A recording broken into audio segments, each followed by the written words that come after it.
balaan idin su'aale maxaasaakay wadataan subaxa qayaama la hortagi subxaanka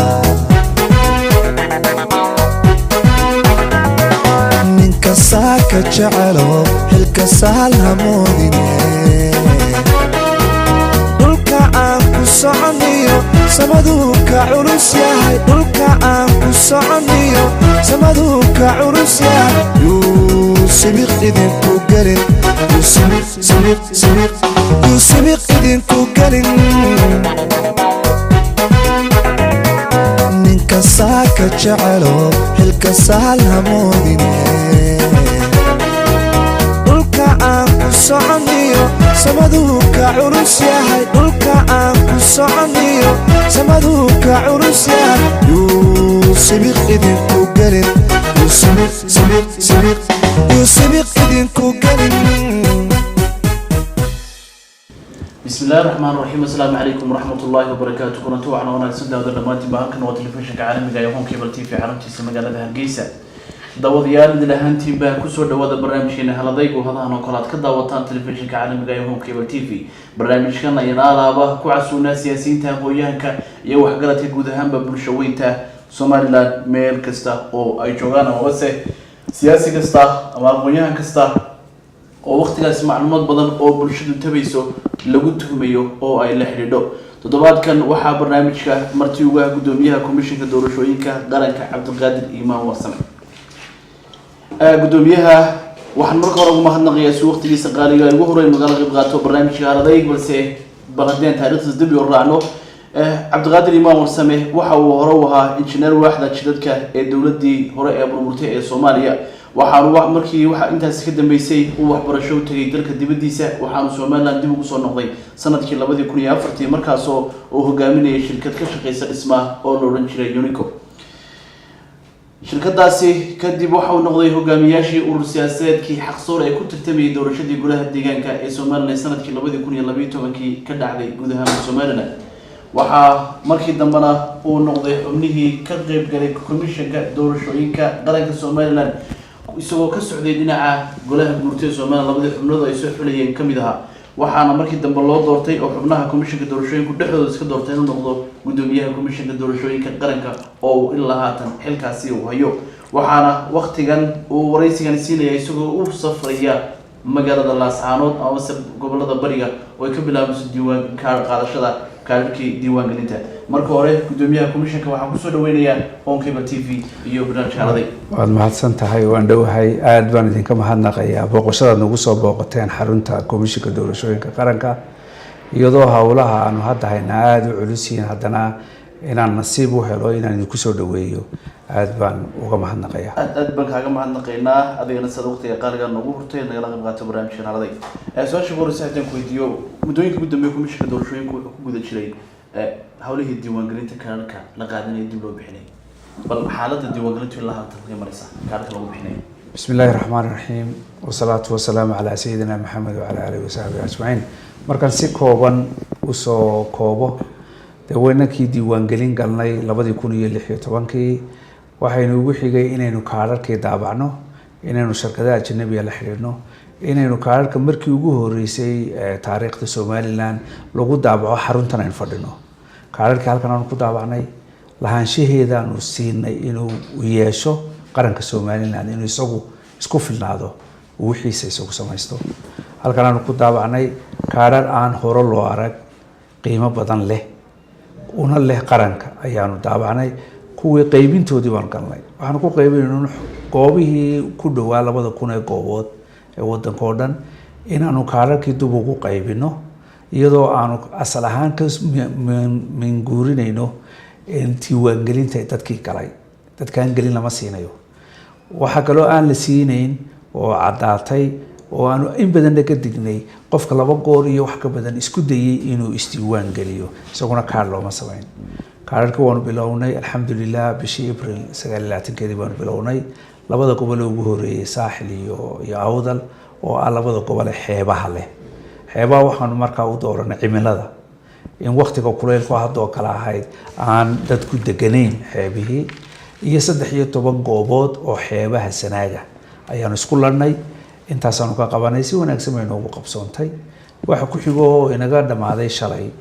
bisha 3keedii ee labadii gobol ee ugu waaweynaa waa Togdheer iyo Maroodi Jeex iyagana si wanaagsan baa loo qaatay riirime hirdiin nabadgelyo lagu qaatay nidaam baa lagu qaatay waliba ilbaxa oo bisayl siyaasadeeda ayaa dadweynuhu ku qaateen gaararkoodii kaararka codaynta waxaa la sheegay in xisbiyada ay iibsanayaan kaararkii oo muddooyinka ugu dambeeyay soo baxay xitaa waxaa jira shakhsiyaad sida tirsanayeen ku aad xidheen arrintaas darteed kaararkan la iibsanaya sidee buu xisbigu hadhow markuu iibsasoo uga codayn karaya markaan bismillah su-aashaas horta waxay ku habbooneed xisbiyada saddexda guddoomiye xisbiya inaad weydiisaan iyaga waxay u jeedaan anagu de ma garan karno laakiin ka hay-ad ahaan lahaanshaha kaadhka waxaa iska leh muwaadinka markaan farta ka saarno lahaanshihii anagu aan u xiftiyeyna wuu naga wareegay wuxuu ku wareegay muwaadinka markuu muwaadinka ku wareego isagay tahay inuu dhowro ilaaliyo xeerar baana ka yaala xeerar adag baa ka yaala waa inaanu jeexjeexin waa inaanu gubin waa inaanu iibsan marka anagu lahaanshaha markaan kugu wareejino wixii ka dambeeya commissionku xil kama saarna annaka waxa xil naga saaran inaan xiftino kaararka ilaa intaan ku wareejinayno qofkii lahaa ee muwaadinka ah gudoomiye marka dambe waxa soo baxayay in dadka istiiwaan gelinayay ay marka hore yaraayeen sidoo ku sheegayaan markii dambe kaararka la qaadanayna kaararka dibadda bixinaysa dadkii qaar xitaa aanay sii qaadan goobaha imka ay kaararka ka qaataan 200 oo qof marka dambana ay 100 qof ay goobtii kaarka ay qaateen markii horena iska diiwaan geliyeen 200 qof markii dambana kaarka ay qaateen 100 qof hadhow tolo markii doorashada gaadho ma 100 kaar baad geenaysaan 100 waraaqooda codaynta baad geenaysaan mise 200 waraaqo codaynta baad geenaysaan maadaama 100 qof oo kaliya kaarka diiwaan gelinta haystaan su'aal wanaagsan qaybteedu hore wali xisbiyada leh xisbiyaday tahay in iyagu dadweynaha taageerayaasha ama kuwa aan wali vote-kii decide karayn inay iyagu soo kiciyaan anagu waxa xaqna lagu leeyahay inaanu kaarka soo daabacno ilaalino inaan la forjar karayn ku ilaalinana gacanta muwaadinka istiwaan geliyay su-aasha qaybteeda hore waa taa qaybteeda dambe transparent baan nahay commission ahaan waan furfuranay xisbiyada waxa u jooga commissionka qolo la yiraahdo guddiga farsamada ee xisbiyada ee la shaqeeya commissionka oo mushaarsan oo nala shaqeeya iyaga oo inta iska diiwaan gelisay waan siinay waa transparent waa commissionka Africa hadii la eego ugu furfuran ee ugu transparent xagga la yiraahdo xagga waxay quality control iyo accountability ba waa commissionka ugu furfuran xisbiyadaas hadiya habeen weyn la joogaan inta iska diiwaan gelisay goobta way ogyihiin haday boqoltay way ogyihiin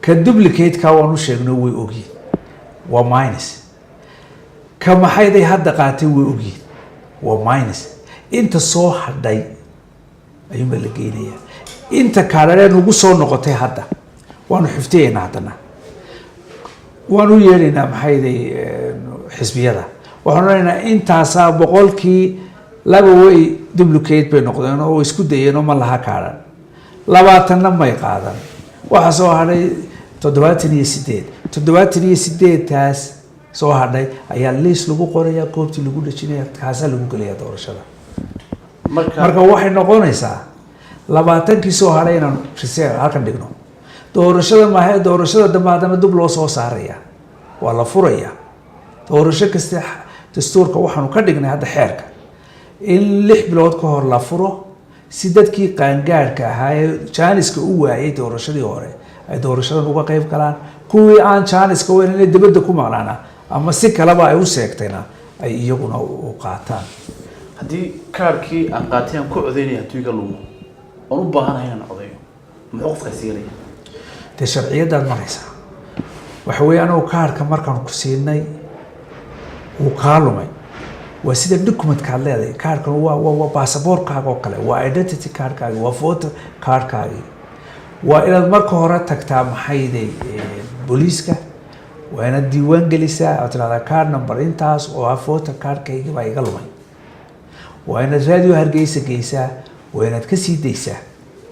qofku markaa haddii laguu keeno dee nasiibka, haddaan laguu keenin oo kaarhkii sidaa kaaga maqnaado, waxaanu eegi doonaa oo ay halkaasu noqonaysaa inaanu dib u eegno maxaynu ka yeelaynaa commission ahaan, oo weliba u badnaanayso inaanu reject garayno. waayo wuxuu qofku waa inuu ilaashadaa kaarhkiisa, inuu iibiye maaha, inuu tuuro maaha, inuu xifdiyo weeyaan.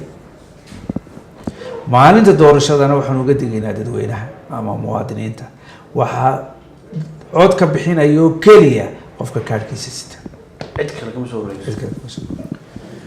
gudoomiye, asxaabtu waxay inta badan jabiyaan xeerka aad ugu tala gasheen diiwaangelinta iyo sharciga nidaamka u yaala ee inta badan asxaabtu ay jabiyaan. waxaad tirahdaan waxaa lagu dhex darayaa olole, weli waxaanay taageerayaashu aanay fahamsaneyn. markii la leeyahay ololaa lagu darayaa oo xisbigii uu ololeynayaa diiwaangelintii uu olole ka dhex bilaabay, xisbiga maxaa ka mamnuuca? ma inuu calankiisa sito wadada loo soo mara ka mamnuuca? ma inay laba qof soo dhaweeyeen baa ka mamnuuca? maxaa xisbigii ka mamnuuca oo taageerayaashu sheegaysa? horta haddana su-aasha qeybteeda hore waa xisbiyadu ay ku socotaa. xisbiyaday tahay inay dadkooda u sheegaan taageerayaashooda, oy wargeliyaan oo yidhaahdaan waxaana waa laynoo ogolaya taageero, waxaana laynama ogola. maaha xisbiyahaan intuu gobol tago inuu yidhahdo dadkii baa jecel soo dhaweeyey. waa inuu discipline sameeyaa. gudoomiyaha xisbigu waa mustaqbalka madaxweynihii fadhiisanayay. haddaanu xeerka iyo discipliinka isagu maanta ilaalin, sidee baa loo dooranaya? sidee kursiga markuu ku fadhiisto uu inugu ilaalinayaa inuu inugu dhaqo dastuurka qaranka? marka dadweynahay maanta ku xidhantahay oo jaaniskana leh, 5 sannadoodba mar bay idin soo martaa. waa inaad ka faa'iidaysataan maanta ood eegtaan ka discipliinka ilaalinaya kaan ilaalinayn. annaka maaha inaanu dadweynihiisa u horno oonanaa kan ka daaya kan ka daa. su-aasha qeybteeda dambe waxaanu kala seexanaa anshax, code of conduct baan kala seexanaa. anshaxaanu kala seexanaa qodobo badan weeyaan. qodobada wax kastaa ku jira, waanu sognay. dee xisbiyahano ama gudoomiyaha xisbigow ama kaadirka xisbigow ku ilaaliya anshaxaynu kala seexanay, oo haddana ilaaliya discipliinka iyo axdigaynu wada galnay. axdiga haddaad hadda ilaalin weydo gudoomiye ama mustaqbal madaxweyne, sidee baan ku aaminayaa? marka way jirtaa, labadan gobolna way ka sameeyeen labada xisbiya kulmiye iyo wadaniba, waananu ganaaxnay, digniinkama dambeysana waanu siinay. umana dul qaadanayno in la jebiyo xeerarka oo layska hor keeno ummadda.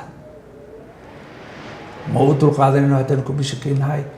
xisbiyada waxaanu leenahay ilaaliya, kuna ilaaliya taageerayaashiina inay anshaxa dhowraan. way iman doontaa maalin laydin fasixi doonaa oo la odhan doono maxay faraskaaga waa kaa kiina dheereeya. dee maalintaada sug haddaad wax isku hayso. waxaanu mar labaad ka codsanaynaa gudoomiyaasha 3 gudoomiye xisbi, annagoo ixtiraamayna, sharaf naga mudan yihiin, inay ku ilaaliyaan taageerayaashooda inta la gaadhayo, iyadoo muddo yaroo kooban baynooga hadhay inaan u fasaxno inay ololo sameeyaan.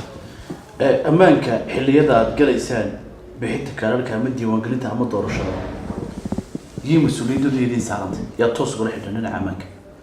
dee khasab dowlad baa waddanka ka jirta, madaxweynaha xukuumad baa waddanka ka jirta. xukuumaddu iyadaa ammaanka sugaysa. meeshaan ammaanku sugnayn, komishinku marka hore xukuumaddu ka codsanaya, madaxweynuhu ka codsanaya inuu ammaanka meeshaa sugo. markay sugnaato ayaanu geynaynaa. sharciyada internationalka ee doorashooyinkana waxaa ka mamnuuca in qori caaradii lagu qaado sanduuqa. marka horta marka hore meeshu wayna ammaan tahay. ammaanka waxa sugaya marka ciidanka qaranka oo 4 ciidan, hadday booliiska tahay, hadday militariga tahay, hadday asluubta tahay, hadday maaliiniska tahay. 4taasa markaan u baahanaba jananadoodana loo amraa, toos noola shaqeeyaan. aada iyo aadna waan uga mahadnaqaya hadda anoo jaaniskaa ka faa'iidaysanaya siday noola shaqeeyaan jananada ciidamada qaranku, iyagoo markasta heegan u ah inay ilaaliyaan nabadgelyada, sugaana in goobaha lagu qaybanaya kaararka ama diiwaangelinta laga gelayay ay noqdaan meelo ka xora in qofka la jujuubo in qofka loo diido inuu choicekiisii doonistiisii uu ku galo meesha oo uu ku qaato kaarka ama isku diiwaan geliyo. waanu idinka mahadnaqaynaa. waxaan halkan uga mahadnaqayaa oo kale ciidanka alifleyda dibleyda saraakiisha iyo jananadaba sida howlkarnimada leh ay komishanka doorashooyinka ula soo shaqeeyeen muddadii aan soo wada shaqeynay. waad ku mahadsantihiin. mudane gudoomiye dunida imika waxay isu gudbaysaa in maraykanka ka dhacday oo laisku eedeynayay maalmihii ugu dambeeyay la jabsaday daatadii codaynta somalilandna waxay ku codaynaysaa imika saas oo kale. marka cabsi intee lag baa mid ku jirtaa ama se kalsooni intee lag baad ku qabtaa inaan daatiin lasoo dhexgeli karin aanan la jabsan karin aanan ciidin soo dhexgeli karin? wallahi in badan baanu ka shaqeynay daatadaa waanu ilaalinay lama jabsan karo. xataa shaqaalaha operatorska noo shaqeynaya designka softwareka lagu design gareeyay habka la maraya stepska wax ka duwan ma samayn karo. internet ma geli karo, dad messages uguma diri karo. waxaa lagu design gareeyay shaqada loo igmaday qofka operatorka ah oo shaqooyinkoo kale wada duwan oo fara badan inuu ku shaqeeyo. wax kale uma furnaan karo. jabsina hadalkeeda badaa waynu ilaashanay si technica ugu sareysa technologiyadii ugu sareysay ayaynu maanta isticmaalay oo dalal badan oo xataa western worldka aanay isticmaalin baynu isticmaalay. walilaahi alxamd. ilaahay waa mahadda leh. waynu ku guuleysanay. ugama baqayno. waxaananu kale uga baqayn waxaanu noqonay commission furfuran u furfuran xisbiyadii. xisbiyada waanu u sheegnaa step kasta iyo operation kasta iyo software kasta oo dhisno. markaanu dhisno intaan u yeernay saddexda gudoomiye iyo mudanayaasha la socdaba ayaanu tusnaanaa waa kaabal eeg habkaas kaarkii loo qaatay, habkaasaa loo soo celiyey, habkaasaa loo safe garaynaya. marka alxamdulilah technology waxaynu samaynay lagu kalsoonaan karo maalinta doorashada. gudidii mustabeedka madaxweyne magaca ma wada shaqaysaan, may sarayteen, ma kulantaan? dee guddida waxaanu ka maqalnaa meelaha madaxweynuhu inuu magacaabeen anagu ma ogin. marka idinma soo gaadhowni marka aan dhaku dee qolo maxaakiima anagu maxkamad baanay. maxkamad guddi looma sameeyo. xaakimiin baanay. xaakim looma sameeyo dee qof sii controlay isagoo xagga dambe u fadhiista. marka ma filayno madaxweynuhu inuu sameeyey.